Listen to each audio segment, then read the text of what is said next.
Ratchet & Clank Going Commando is an explosive game. I think that's probably the best word to describe it. The weapons that you get, the upgrades that you get, and the enemies that you face create carnage.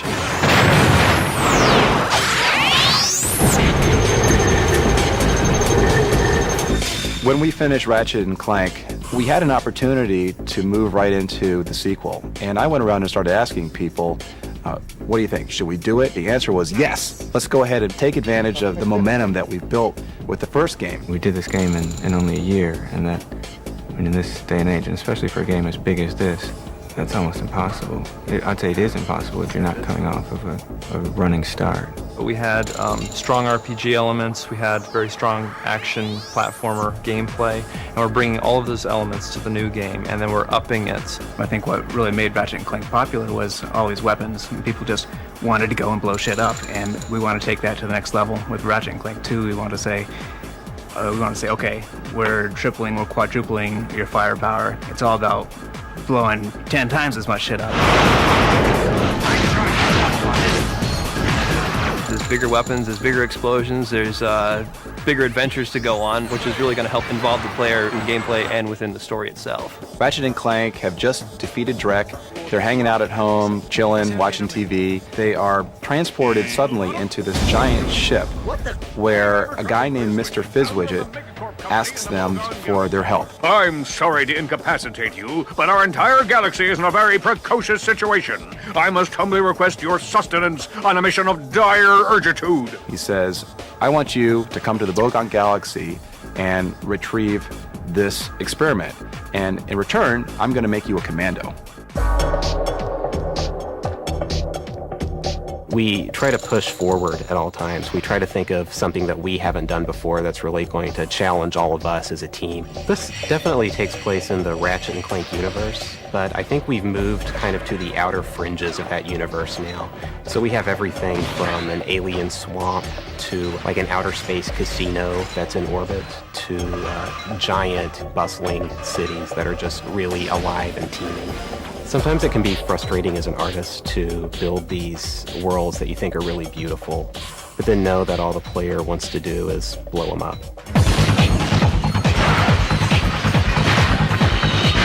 What we wanted to convey is just the feeling of raw power that the player has at his fingertips. A Ratchet has an arsenal of some of the coolest weapons I've ever seen.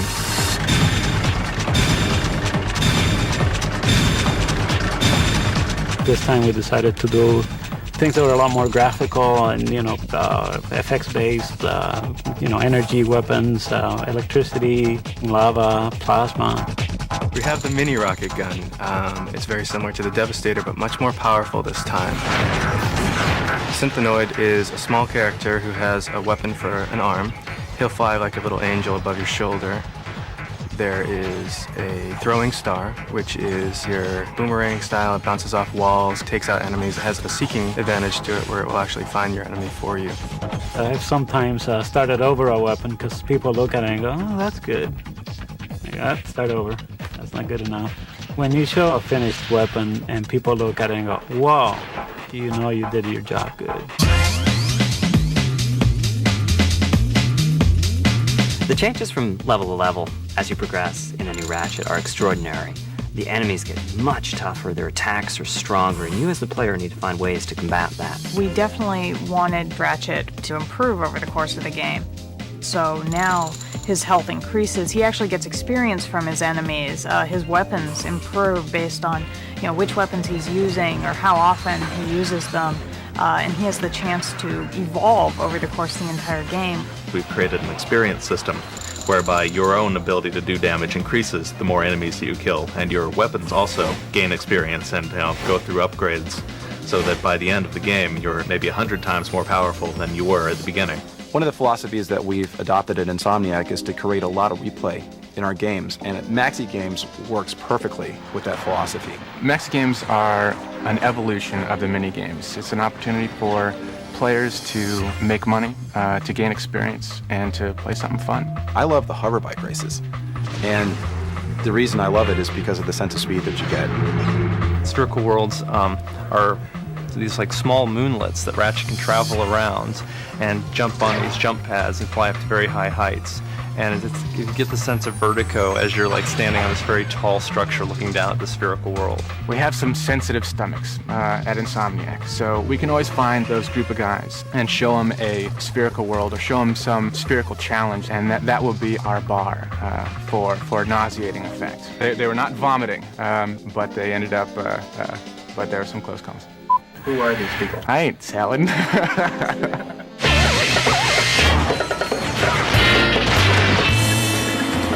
I see it's time to update my security forces. Whoa, no, hey, no, look, I'm just here to fix the transflexor coil. We're going back in the studio today to record some more dialogue for the new game. This is where it all happens. We should probably start with the Ratchet stuff. Okay. Cool! This one is a built-in thermal stabilizer, a humidifier, a low jack, the optional massage feature, caller ID, and a cup holder. Ah! Yeah, more like. I do not understand. This is bad. This is it, the prototype duplication room. I sound like Stephen Hawking now. The universe is expanding. How much for 2 girls? I'm sorry. Well, I'm off. Clank doesn't use contractions. Son of a... Well, I am off. Ratchet & Clank Going Commando is not just a character action game. It's something that we can't even define at this point because we've added so many elements from other genres into this game. We've taken a whole host of attributes of RPGs and brought them into the Ratchet universe. Ratchet gets much stronger. Ratchet has experience points. There is a whole range of weapons that Ratchet can use. There's really no end to it. We really try to push it so that players get the satisfaction of blowing the crap out of the enemies.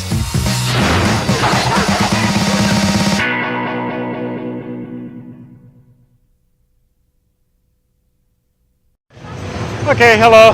I'm Roberto Rodriguez. I'm a software engineer for Insomniac Games.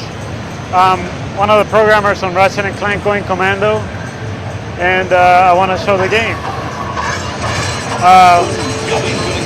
What's very exciting about this game is that we have so many new weapons. We have 19 new weapons, and unlike any other game of its kind, every weapon you can get upgrades to a more powerful version of itself, and sometimes adding new functionality. Another important factor is that the character grows as he goes in the game. He gets more powerful, he gains health and experience. The weapons gain health and experience. It's looking pretty bad for this guy. Here we see a weapon upgrading. I worked a long time on this weapon.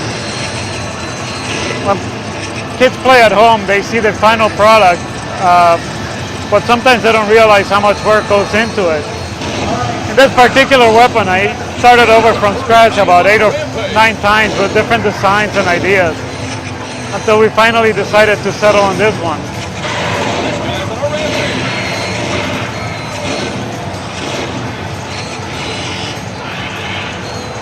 As you progress through the games, you find new weapons and you find new,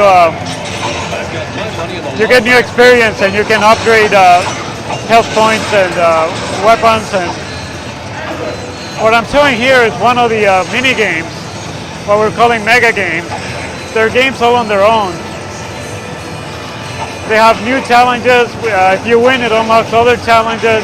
You can play forever. You can accumulate money, which you use to buy other weapons. So it's a bigger game than anyone has ever seen on this kind of genre.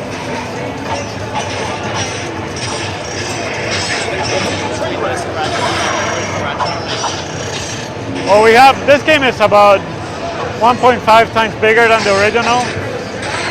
So players can play for a much longer time. They get a lot more money for a lot more game for their money. Every weapon can be upgraded, which didn't happen in Ratchet & Clank 1. The main character, Ratchet, he gains experience, and he gets stronger as the game goes on, which didn't happen in Ratchet & Clank 1. We got the mega games where you can accumulate money and play them over and over again, and every time it's different, which didn't happen in Ratchet & Clank. So it's really a whole new experience. He has 20 worlds as opposed to 18 worlds. And every world is much bigger. Oh yeah, we got a whole new graphic system. We can display a lot more polygons. We have a whole new lighting system. Here I'm showing the upgrade of a weapon. And this weapon would have been impossible in the Ratchet and Clank 1 because it's just too expensive. But now we can do stuff like this. We always, I mean, in Insomniac, we always sacrifice everything for fun. We don't care how hard we have to work or how long we have to work. We make sure the game is a lot of fun.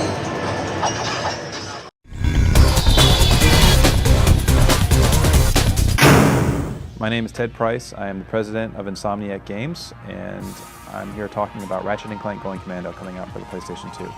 When we started with Ratchet & Clank Going Commando, we had a very solid base to build on.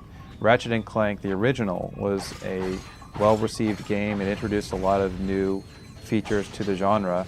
Ratchet & Clank Going Commando, though, gave us an opportunity to really take the genre in a different direction by adding things like character growth for a main character and weapon upgrades, and really increasing the amount of weapon strategy that you need to use when you're going through the game.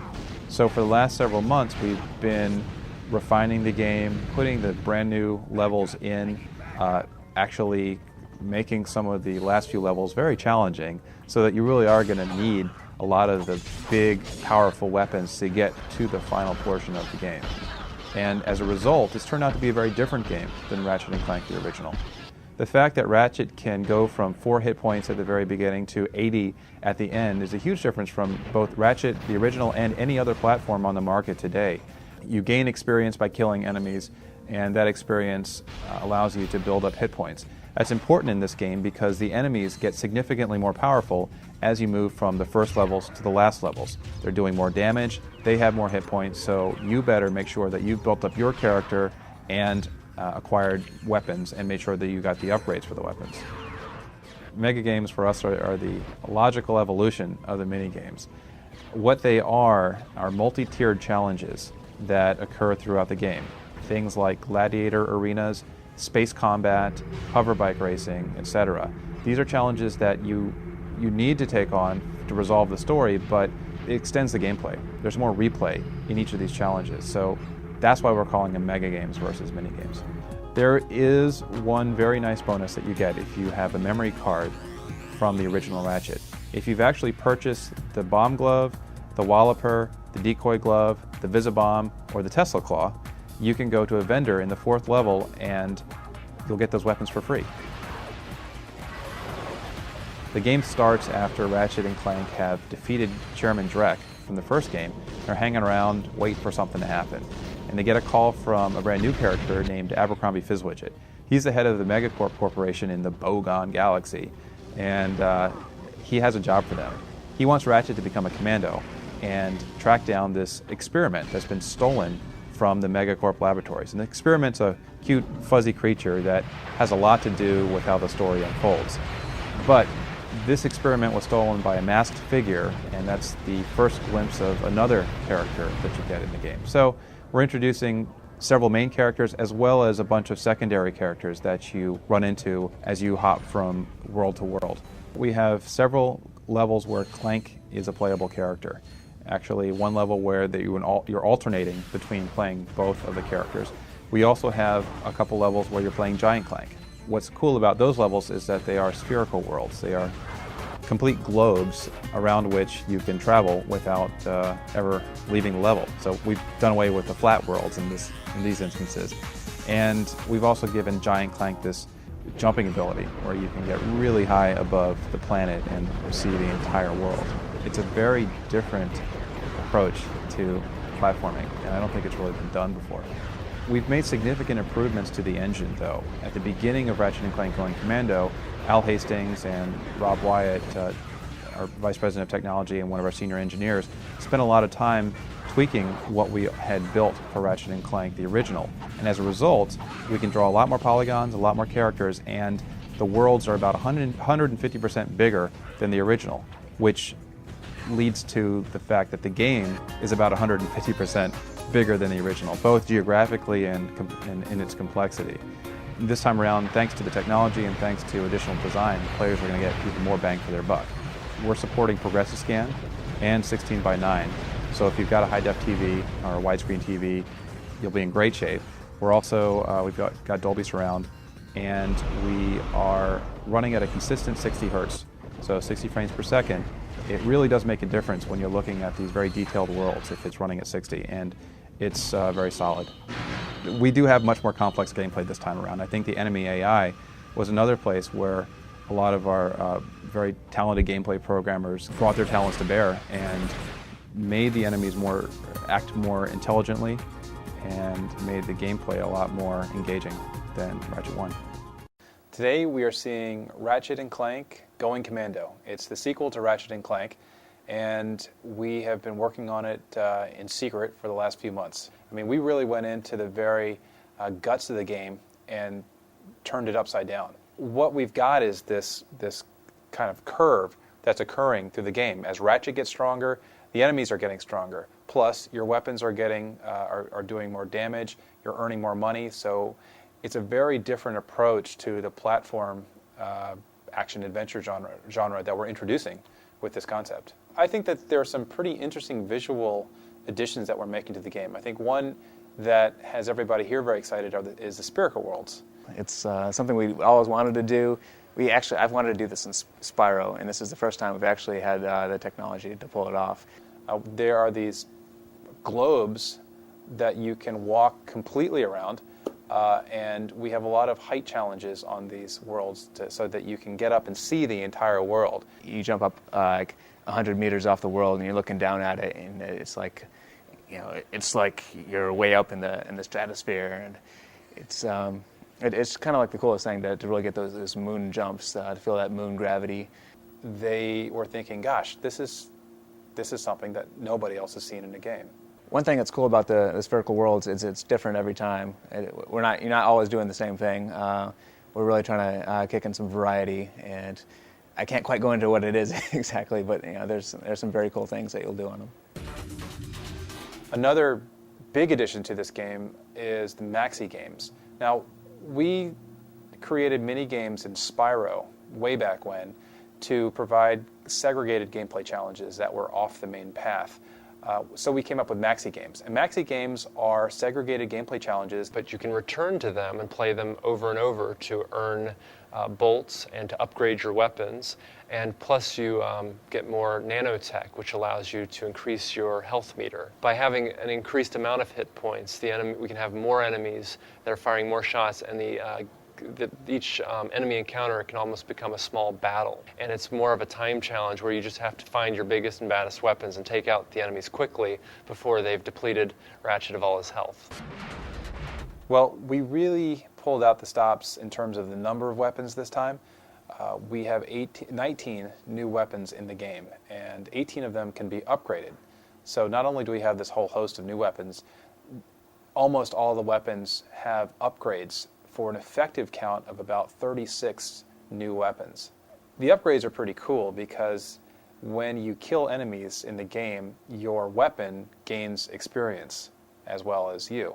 And if you use the weapon enough, it will trigger an upgrade. And the upgrade usually means that the weapon's going to do more damage and will also have a different functionality. Al and Rob spent a lot of time tweaking our engine and getting more performance out of the PlayStation 2. Yeah, we're putting in a new physics system, I think, which makes all the explosions look better. I think we've really kicked the special effects into high gear. They've come a long way. We didn't quite have enough time to do all the special effects as well as we wanted to last year, but this time we have 2 people dedicated to special effects, full time.